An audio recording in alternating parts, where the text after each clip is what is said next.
Good morning, everyone. My name is Eli Gallegos. I am the SNAP Program Manager for the New Mexico Healthcare Authority. I am here today to talk to you about the HR1 SNAP changes. So we'll go ahead and get started. First off, HR1 SNAP changes. So what are these changes? Starting on July of 2025, the federal law for HR1 was passed. So what that meant for SNAP was we had some changes that went into effect starting in late 2025 in the month of November. Um, and then those changes were for some of our work and immigration rules, which went into effect beginning in January of 2026. So we're going to be going over some of those changes, some of the important details around those changes to make sure everyone is aware of what exactly has changed with SNAP in New Mexico. Okay, so there were three significant changes in HR1 which affected SNAP benefits throughout New Mexico. One of the first things is the SNAP utility deduction. So this went into effect on November the 1st of 2025. So this was just if your home does not include someone that is 60 years or older or someone with a disability, LIHEAP alone will no longer count for your SNAP utility deduction. You would need to tell us if you pay for heating or cooling costs for your home, and if you do not have a utility bill, lease, or landlord letter, you must ask us for help and show your heating and cooling costs. So a little bit about that. Beforehand, if you were approved for LIHEAP benefits, that would automatically grant you the utility deduction to count towards your SNAP benefit. Now, unless you have that individual in the home who is 60 years or older or disabled, you would have to verify that you have a home heating and or cooling cost. So that's the first change. The second change is to the SNAP work requirements. That went into effect on January 1st of 2026.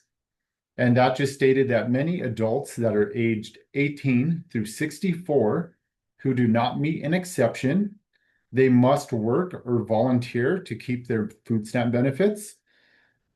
And we'll be going over what some of those exceptions are, what those work requirements entail, all of the details you may need to know about that. And the third change is immigrant eligibility changes. This also went into effect beginning on January 1st of 2026. So this was just federal SNAP changes that have changed for some lawfully present immigrants. But we do have a state-funded benefit here in New Mexico for anyone that may lose access to their food stamps that had benefits at the end of 2025. So we'll be sharing a bit of information about those changes as well. So just getting started here. So we're going to be going over the work requirements first. So we're going to be going over the SNAP general work requirements and exemptions. We're going to also be going over what is an ABAWD. ABAWD is going to be a common term you often hear. So we're going to explain what exactly is an ABAWD. We're going to go over the exceptions. We're also going to review the ABAWD work requirements. We're going to go over what is good cause. What does that mean? We're going to go over the ABAWD time limit rules, as well as regaining eligibility. So if you were to lose eligibility, how can you regain eligibility? Also, a little bit about volunteering and how that can help maintain compliance. And then also a bit about documentation as well. So let's start off with the SNAP general work requirements. So what are these requirements? Basically, what they require is that you are registered for work, which means by filling out an application, SNAP participants are considered as already being registered for work. You also have to work required hours. What that means is you do not voluntarily quit or reduce hours of employment below 30 hours per week without good cause. And then the third is accept a suitable job if offered. So there are some exceptions from the SNAP general work requirements. So basically, if any of these would apply to you, that would make you exempt from the SNAP general work requirements. So that would be if you're under age 16 or you're age 60 and above. If your age is 16 or 17 and you're not the head of household, if you're attending school or enrolled in an employment and training program at least half time, if you have a physical or mental disability, that can be both short and or long-term, and it prevents you from working. So that's the main thing about the disability. Does it prevent you from being employed? If you're applying for or receiving disability benefits, such as SSI or supplemental security income, also GA or general assistance, that is another benefit offered here by the healthcare authority, or unemployment compensation benefits. So remember, that is again if you are applying for or already receiving either of those, any of those benefits. Also, if you're meeting the work rules for the Temporary Assistance for Needy Families program, so that's the TANF program. That's another cash program offered by the healthcare authority. They do have their own work rules. So as long as you are complying with the work rules of TANF, you would be exempt from the SNAP general work requirements. Also, if you work or are self-employed a minimum of 30 hours a week, or earning at least the minimum federal wage for 30 hours of work, if you are caring for a child under the age of 6, also if you're participating in a drug or alcohol treatment or rehabilitation program, or if you're a student who is enrolled at least half time in any recognized school, training program, or institution of higher education. So I know we mentioned earlier about ABAWD. So what is an ABAWD? So ABAWD stands for able-bodied adult without dependents. And an ABAWD is someone who is between the ages of 18 and 64 years old, someone who is not responsible for the care of a child under the age of 14, someone who is physically and mentally able to work, and someone who does not meet an exception. So we will go over what the exceptions are that would make someone not an ABAWD. So these are the exceptions. So there is also a 3-month time limit, which we'll also go over as well. And it will not apply to anyone that meets at least one of these exceptions. So if you meet any of these exceptions, these work rules are not going to apply to you. You will be exempt from these work rules. So these exceptions are if you're under the age of 18 or you are age 65 and over. Also, if you're exempt from the SNAP general work requirements. So I know we reviewed the exemptions for SNAP general work requirements. So if you were exempt from the general work requirements, you will also be exempt from the ABAWD work requirements. Also, if you're physically or mentally unable to work, if you are caring for a child under the age of 14, if you're pregnant, if you are Indian, urban Indian, California Indian, and other Indians who are described in the Indian Healthcare Improvement Act, that would also make you exempt. Or if you're living in a waived county or reservation. So every year we have to apply for different areas that may become exempt or mandatory based upon unemployment data. So for the year of 2026, if you live in any of these counties or reservations, you would be exempt. So if you reside in Luna County, Laguna Pueblo Reservation, San Felipe Reservation, Taos Pueblo Reservation, or Tesuque Pueblo Reservation, you would be exempt. You would not be considered an ABAWD. Okay, a little bit about, well, we went over what is an ABAWD. So what are the ABAWD work requirements? So ABAWDs, they must meet specific work requirements to continue receiving SNAP benefits beyond a 3-month period. And to meet the hours, they can take part in any of the following.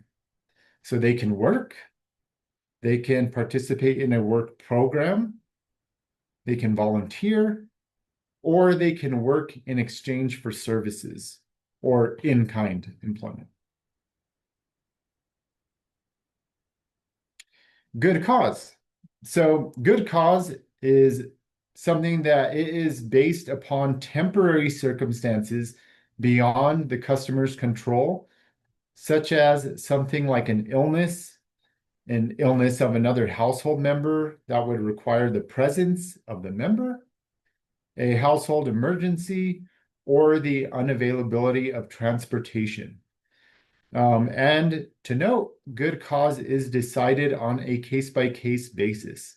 So this is basically if you are non-compliant, there's a reason why you are unable to comply with the work requirements. If you do have good cause, perhaps if you're caring for a sick family member, you can notify the healthcare authority and we will decide if good cause applies. If so, that means you would basically, instead of using a countable month, one of those 3 countable months, you would then have that be excused under good cause. So here's a little bit more about the ABAWD time limit rules. And again, this is for non-waived counties and reservations. So as long as you are not residing in one of those waived counties or reservations, these ABAWD time limit rules would apply, and as long as you do not meet an exception. So an ABAWD that is subject to the time limit, they can only get SNAP for 3 months within a 36-month period if they do not meet the ABAWD work requirements. ABAWDs all fall under the same 36-month time limit. It does not matter when they apply for SNAP. Our current 36-month period as of right now is June the 1st. So we just had a new 3-year period recently start up. So that started on June 1st, 2026, and that will take us through May 31st of 2029. So basically, it just means you can receive you can be non-compliant for a total of 3 months within that June 1st through May 31st of 2029 period. So each month that an ABAWD receives a full month of SNAP and does not meet the ABAWD work requirements without good cause will be considered a countable month. So once 3 countable months have been received within that 36-month period, they would lose access to SNAP. The Income Support Division, as part of the Healthcare Authority, we do track the countable months. So we are able to determine, what months an individual may have been non-compliant for.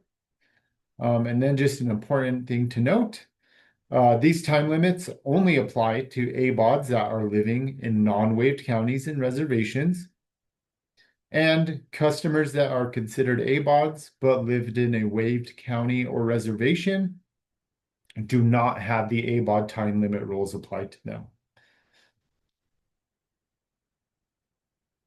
Now, a bit about regaining eligibility. So this is for ABAWDs who may have exhausted their third countable month. They can always regain their SNAP eligibility at any time by doing one of the following. So they can either meet the ABAWD work requirements for 30 consecutive days or longer, or they can qualify for an ABAWD exception, or also when the 36-month period ends. So I know we just, at the end of May, we just had our old 36-month period end and a new one began on June the 1st. So that means anyone that may have already lost access to SNAP due to utilizing their 3 countable months, as of June the 1st, they would have started completely fresh. They would have had no countable months. And once an ABAWD has complied with the work requirement, they would then have to reapply for SNAP, and then benefits will be prorated from the date that they reapplied. And also, just to note about regaining eligibility, there is no limit on how many times an ABAWD may regain eligibility. So, volunteering to meet compliance. So, volunteering counts if it's with a nonprofit organization. It can also be with a WIOA program. So that would be things like that provides like job readiness workshops, classroom training, occupational skills training, work experience or on-the-job training, supervised job search, required orientations or assessments. So all of those are portions of WIOA programs. Also, volunteering would also count if you are volunteering with a religious or community service organization, or also if you are involved with the SNAP employment and training program. So that was something that was now afforded to ABAWDs beginning on May 1st of 2026. So the SNAP employment and training program is a program here with the Healthcare Authority. And some of the things that they can offer are job search training. So up to 39 hours per month is allowable. There's educational programs and also job retention. So just a bit as well about what is not considered an approved volunteer activity. So it would be something that is informal or ad hoc volunteering. And by that, it means it would have to be something that there's been, like regular contact, that there's kind of, like if there's a work schedule involved, there's someone that you would report to, basically almost with similar details as normal employment, basically, as long as there's some sort of structure to it. Also, helping friends or family, that would not be considered an approved volunteer activity, or self-attested volunteer hours. So again, kind of like how I stated with the informal or ad hoc volunteering, we're looking for volunteering opportunities that are providing a level of oversight, that something where hours can be tracked, all of those kind of facets of volunteering would apply here. So some other tips on supervising and tracking if you are volunteering to meet compliance. So again, someone must supervise and verify the hours. So something which is acceptable for supervision could include something like an on-site supervisor at the volunteer organization. It can be ENT or education and training program provider staff, or it can be a Department of Workforce Solutions case manager. So the Department of Workforce Solutions, they also have different facets that may be able to assist. So a DWS case manager would also be acceptable. And then as far as verification methods, that could include things like signed timesheets, electronic attendance logs, or supervisor attestations. So basically a statement from the supervisor. Just a bit more about documentation. So as far as verification from the work program provider or place where the volunteering is being completed, we'd be looking at something like a signed statement or a letter. It could be timesheets or attendance records. It could even be pay stubs or a statement from the employer, or it could be a combination of all of those. So it could be a multitude of different items. We are also looking at documentation, which includes things like the name of the organization. So where is it that you are volunteering? The name of the SNAP participant. Obviously, the case number or the date of birth is also helpful. It is optional, but definitely it is helpful to provide that. Obviously, we want to know who is this verification for. So that's why we need to make sure the name of the SNAP participant is on that verification. The dates of participation or volunteering. So it can be either specific dates or date ranges.